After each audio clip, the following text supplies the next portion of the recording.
Welcome to the latest version. This is your host, Betsy Bush.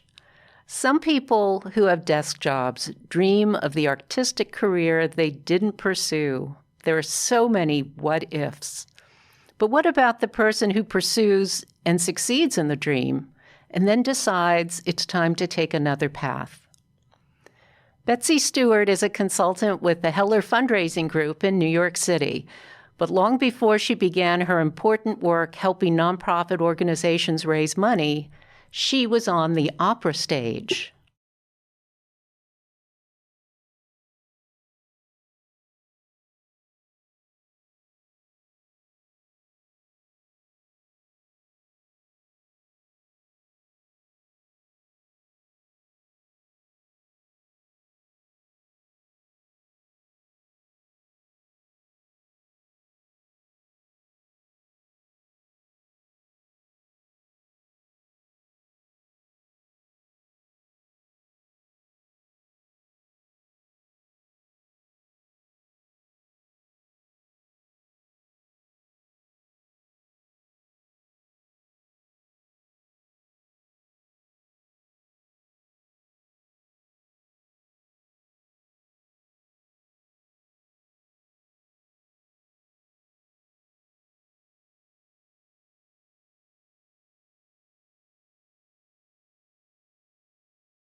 Betsy Steward, welcome to the latest version. That is gorgeous singing, absolutely gorgeous. Can you tell me a little bit about that little piece we just heard? Sure. That was a piece that was part of a show that the Public Theater produced called Miracolo da Mare. And the composer wrote that for me. And it fit me like a glove. Mm. And it's just a beautiful piece of music, and I love singing it. And they did make a professional recording of it so that when people ask me, do you have recordings, that's usually the one I give them. Right. That was in 1988. That was a while ago. Yeah. And I think you explained to me that it was around this time that you were reconsidering your career as a professional singer. Is that right? Yes, that's right. The year of that production, I remember looking at my calendar at the end of the year, and I realized that I had done 156 performances. And I thought to myself, yeah, and on the other days when I wasn't performing, I was either crying or angry because it's a really difficult career. And I had a wonderful time at the beginning of my career, and I had some fabulous experiences.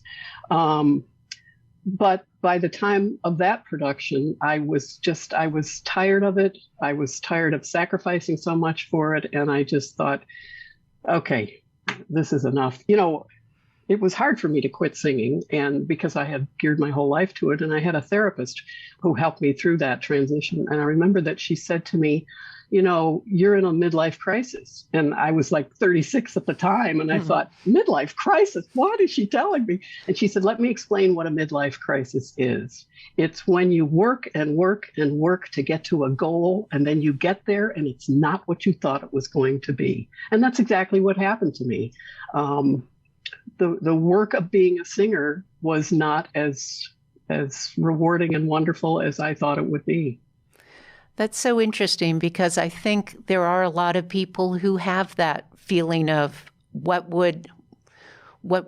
could I have done? What might I have been if I had pursued those dreams and those passions? I mean, I have a friend who literally became an Oscar-winning director from someone I grew up with in Pittsburgh.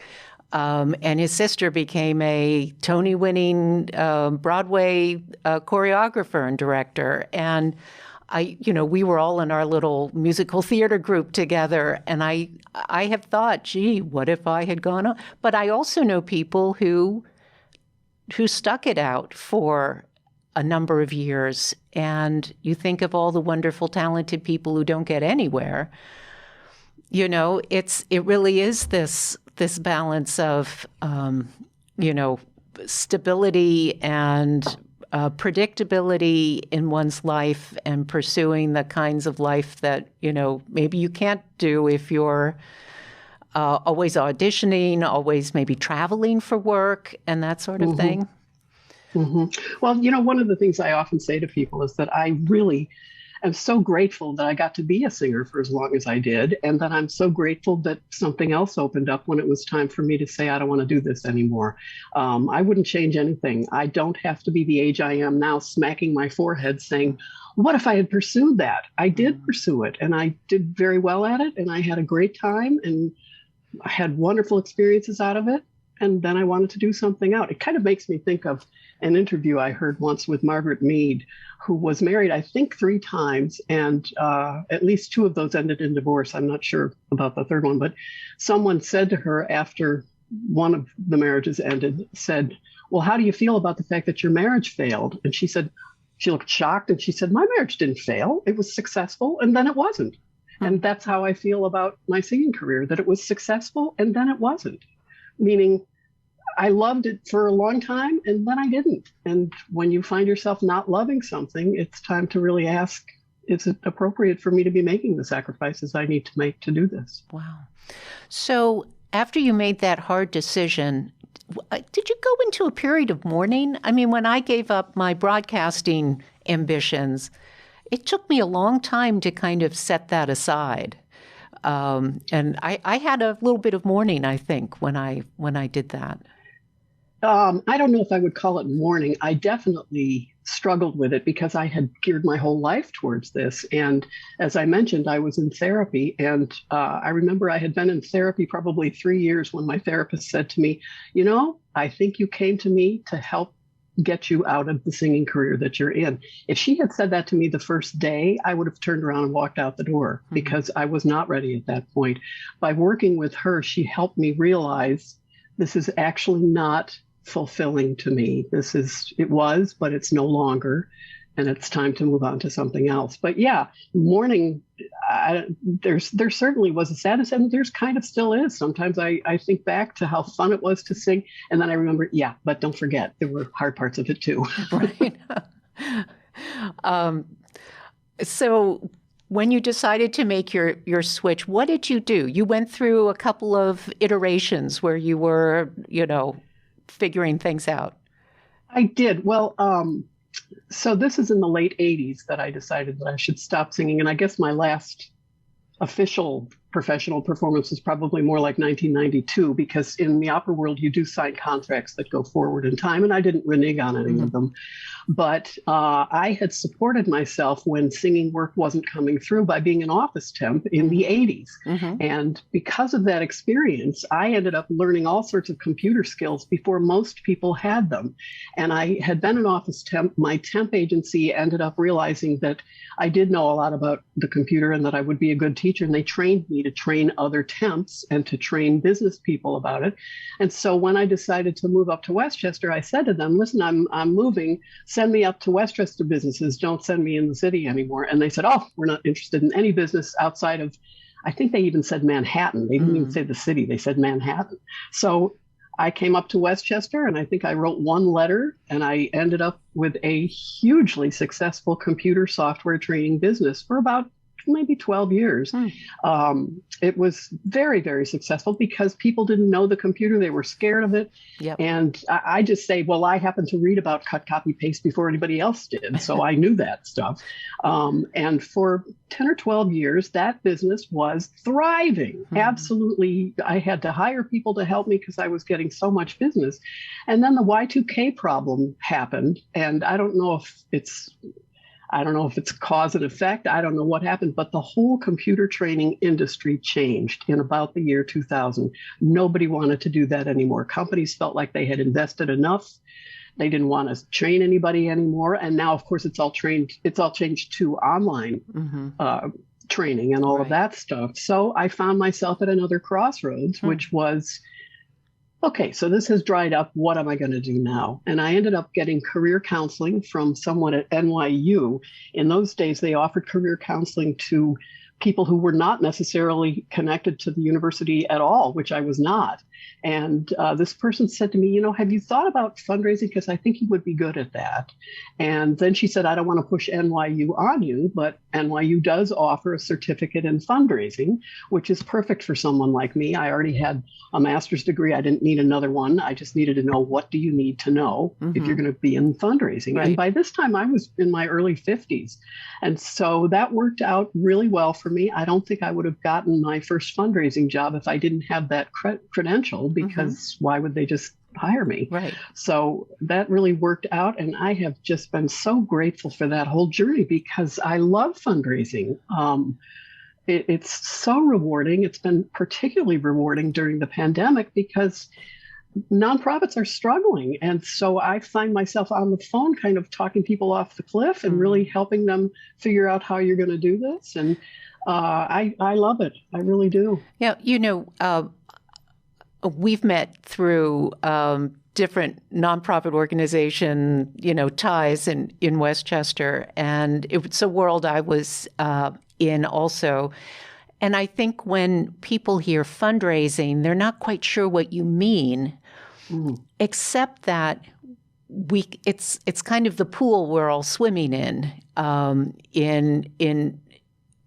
American life, because we always get letters for nonprofits who need money from us. We know our colleges and universities are always asking for money. We know that it's this idea of, we live in the kind of society where we have nonprofits that form to solve our own social problems, or start libraries, or social service organizations and things like that. So we have all of these nonprofits. No one else in the world really does it like we do. That's right. So fundraising is always there in the background somewhere. But what you're doing now, a lot of us are used to giving, $10 here, $50 here, to different organizations that we support. But there's another level of fundraising that you're involved with. You're a consultant with the Heller Fundraising Group, which really takes it's a consulting group that works with nonprofits and their boards of directors to help them understand how they can raise money for themselves, and you help give advice. Can you talk a little bit about what you're doing? Sure. We specialize in capital campaigns and major gift fundraising, which means that we train people on how do you actually ask someone for $50,000 or $300,000 or whatever it is that you need. There are deep pockets out there, people who want to do good, who have the resources to do good. And we help nonprofits figure out, how do you find them? How do you cultivate them, which is the word we use in fundraising? And how do you get them to join in? And one of the things that I have transferred over from my singing career to my fundraising career is the idea that when you meet with a donor to ask them to support something at a very high level, it's very similar to auditioning. When you audition, you are there, you and your accompanist walk into a room, and usually it's a big room. Sometimes you can't even see the one or two people who you're singing for. It's very kind of anonymous sometimes. And you walk in and you present, and the idea is they are going to say yay or nay. And it's the same thing with major gift fundraising. One of the lessons that I learned in singing that I've always taken over to major gift fundraising, I remember I did one audition once where, as I said, usually at an audition, you walk in, it's very anonymous. It's one or two people that you're singing for. This particular audition, I walked in, my accompanist and I walked in, and there were 7 people in this not very big room. It was almost like a classroom with a little stage on the end of it. And I walked in and there were 7 people. And I said, oh my heavens, I just love it when the audience outnumbers the performers. And everybody just cracked up. My accompanist, the people I was going to sing for, they just burst out laughing. And it made the whole audition so much more relaxed, so much more personable. And I got the role. So it's my favorite audition story. But I always think when you go into a meeting with a major donor, you, the solicitor, must set the mood of the meeting, which means everybody in that meeting is nervous too, because the major donor doesn't know what you're going to ask for, and they may have to say no to something that they wish they didn't have to say no to, but they can be nervous too. So if you as the solicitor set the mood in the room, you can really make it into a come on, join me, let's do this together kind of feeling. And it's very, very useful and very effective. I think one of the hardest things about fundraising is that ask moment when you don't know what the response is going to be. Is someone going to turn you down flat? Is someone going to laugh in your face? Or is someone going to say, sure, you could have asked me for twice as much and I would have given it to you? Which is not a moment you want to have, right? No, it's not. But that's another thing that I learned in singing, was how to handle rejection, because you get rejected a lot. In singing, they say if you get one job out of 10 auditions, you are ahead of the game. And I can tell you that is true. Wow. That means that at least 9 times you get rejected for every 1 time that you get accepted. And, you develop sort of a callus for it, and you really learn how to not take it personally. I used to joke that one reason for rejection often could be what I referred to as the ex-wife problem. In other words, I'm perfect for the role. I sang really well. Absolutely, they should cast me, and they didn't. Why? Because I must look just like the guy's ex-wife. Yeah. In other words, there's some reason that I will never know the answer to, but something out of my control, and I can't do it. And it's the same thing with major gift fundraising. You don't know, and you often may not find out why they declined the offer. But it's not about you. It's about the people that you're serving. So get over it and move on to the next. You wrote a blog post for Heller Fundraising Group that I found on LinkedIn, and it was exactly about this topic, about rejection. Because so many of us face rejection in our professional lives, particularly in fundraising. But also, how many of us are going out on interviews for jobs and getting rejected and or asking for a raise, a promotion, and many other areas in our lives. We're not trained to understand or to accept that process. And so I found your analogy to auditioning as a performer and just understanding that that's part of the biz of showbiz or singing or performing is this understanding that rejection is part of it, and you just have to keep going. Rejection teaches resilience is something I took away from your blog post. I think that's true. And one of the things I often say to my clients is that you just don't know what happened. So unless a donor actually says to you, I don't like you and I don't like your organization, you should assume that they still do. Just because someone says no does not mean the relationship is over. I auditioned many times for the same company. There was one company I auditioned for, I think, 4 years in a row. And the woman who ended up being my roommate when we both got hired by that group, she had auditioned for them 7 years in a row. I mean, no does not necessarily mean no. I also liked, and I want to say this about your blog post on rejection, because, having been part of the fundraising world and having read a lot of, the articles and the tips and the things like that, I don't think I ever read anything about how to handle rejection in fundraising. And I don't think many other people had either, because your blog post got 20,000 views, which is a huge number in this field that we're talking about. Where it's not, where we're not talking about a celebrity or an influencer or something, that what you had to say really struck a chord with people. I think it did, because it is part of it. And I do think people don't talk about it. And you also had a really nice phrase about finding your courage. Find your courage. What do you think that means in the world of fundraising, or even in the professional world, something that you brought over from singing? Well, Singing is a scary business. You're going to be out on a stage by yourself with no microphone. It's you, and you have to do it. But I think that there's a whole lot of trust that goes on. You have to trust that you prepared, trust that you are good at this, trust that you are doing something good and that this is going to work out the way it should work out. And the same thing applies to major donor solicitation. You are prepared, you have thought this out, you have a good idea, you're able to explain it compellingly and concisely. And they're either going to say yes or no, but it's not because you didn't do something. You did everything you were supposed to do. Yeah, I would also think that if you have an appointment and an interview appointment with a major donor, they pretty much know why you're there, right? They probably are not going to take the meeting unless they're planning to give you something. Mm-hmm. They may not say yes to what you propose, but I certainly have never had the experience of being in a meeting and having the donor just say a flat, no, not interested, you're not getting anything. Because of exactly what you just said, when they agree to the appointment, they know that you're coming to ask for something. I'm director of development. What do you think I want to talk to you about? Right.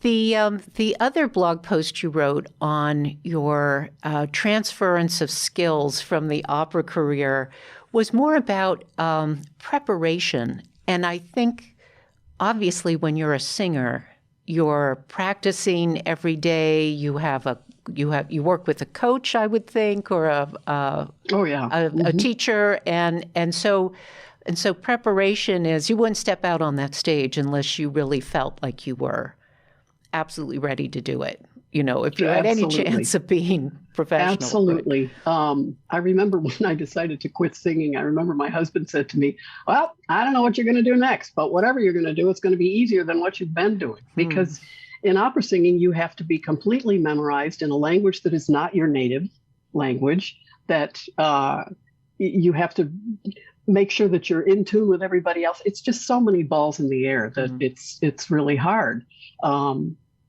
But that transfers over to fundraising. I mean,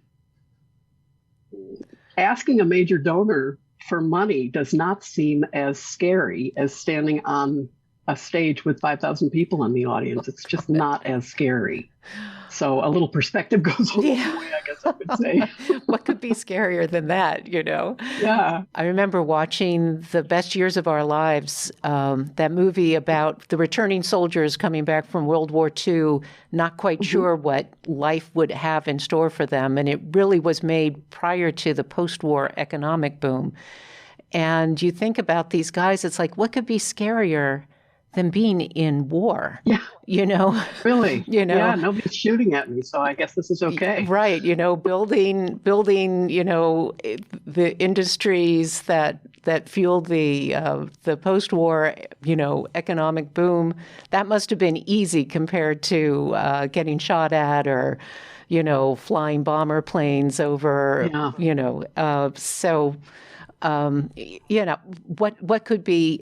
what could be scarier, in my opinion, to standing on stage and singing a solo?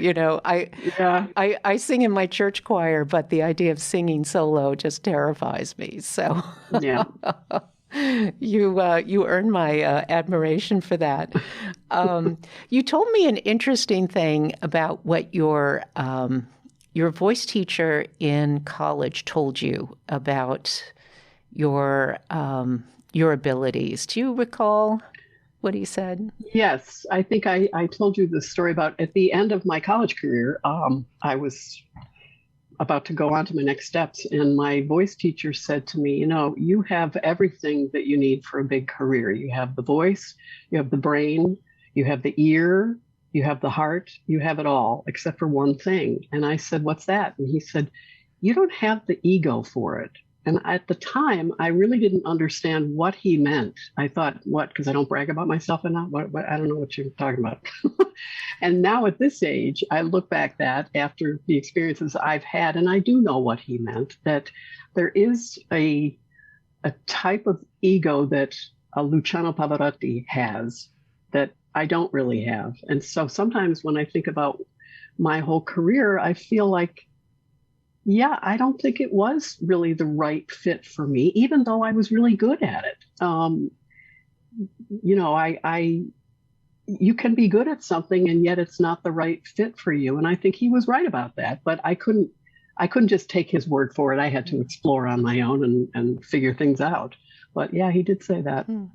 So this stereotype we have of the opera diva who's, you know, very upper-handed and very protective, really, of herself and her instrument and that sort of thing. Is that is that the type of person who has the ego to succeed in opera? Do you think that's what he was saying? You don't have the diva in you, or what?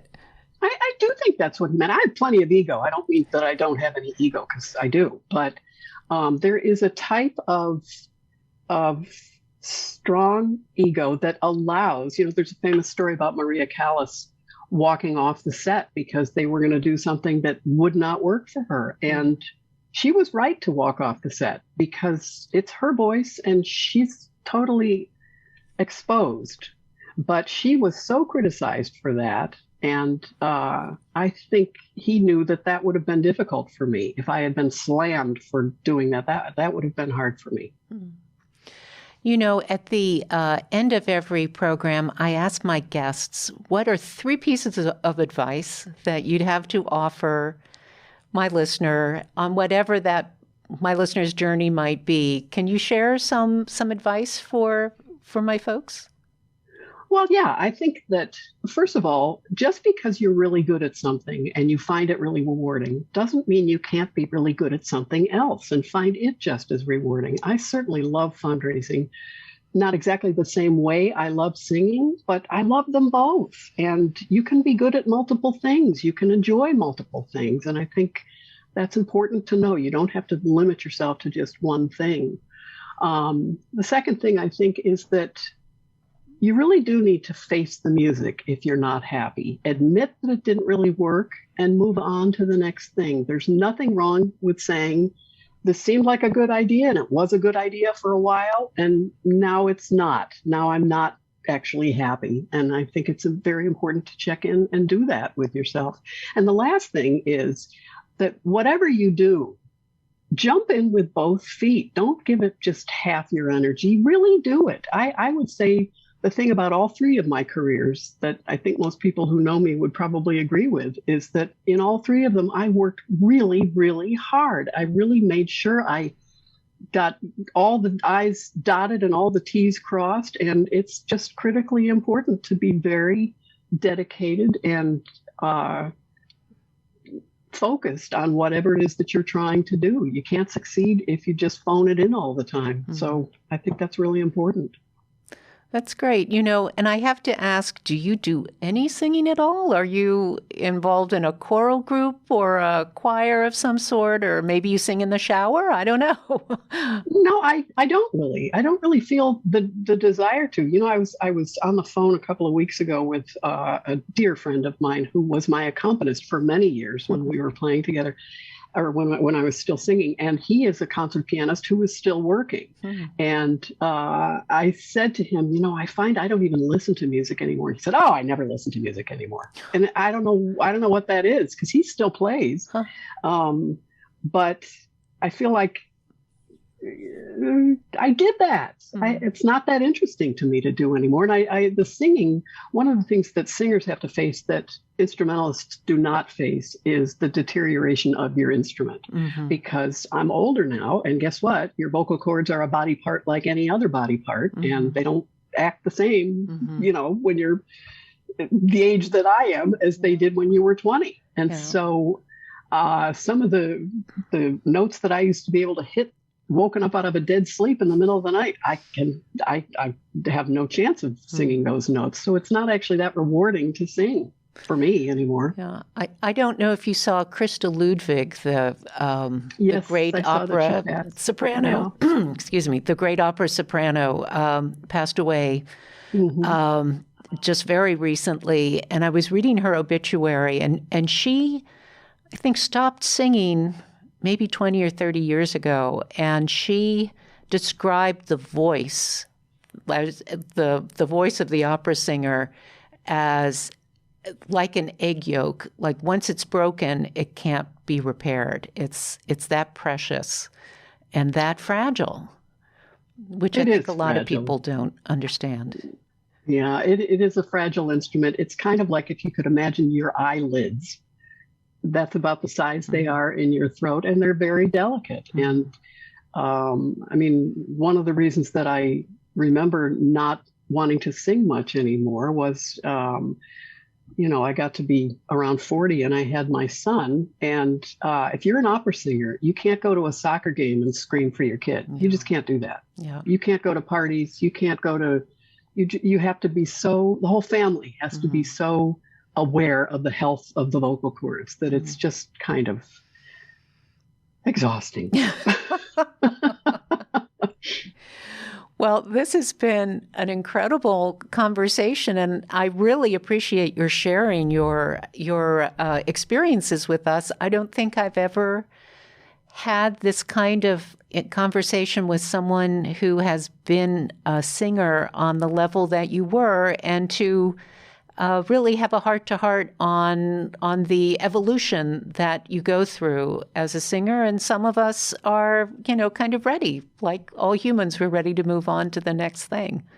As much as I know some people would die to sing the way you did, but you did sing like that, and then it's time to move on. And it is time to move on, and I'm glad I did. I really have no regrets about any of my career choices. I really have had a great time, and they all have kind of blended together and given me a great time. And I would never have met you, Betsy Bush, if I had not gone into fundraising. So there we go. There we go. And I know you're doing some great work with the nonprofit organizations that you're working with. So thank you for that. That's a real service as well.